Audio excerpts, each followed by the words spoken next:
The whole classroom পুরোটা ফাঁকা। ভাগ্য যে মানুষের সবসময় সাথ দেয় না তারই একটা বহিঃপ্রকাশ এটা।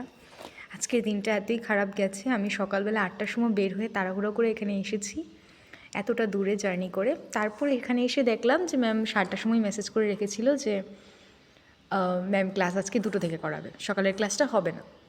বাট আমি না খেয়ে না দিয়ে আমি এসে পড়েছি। এখন এই যে টিফিন খুলে বসলাম, দেখি টিফিনে কী আছে, কী মা দিয়েছে, আগে একটু খেয়ে নিই।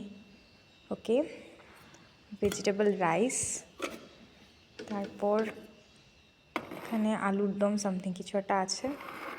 সোয়া সব সময় যে তোমাদের দিন ভালো যাবে এটা তুমি এক্সপেক্ট করো না, লিটারালি করো না। এটার একটা এক্সাম্পল এটা। যাই হোক, দেখা যাক পুরো দিনটা কীভাবে কাটে। স্টার্টিংটা তো খুবই বাজে হলো।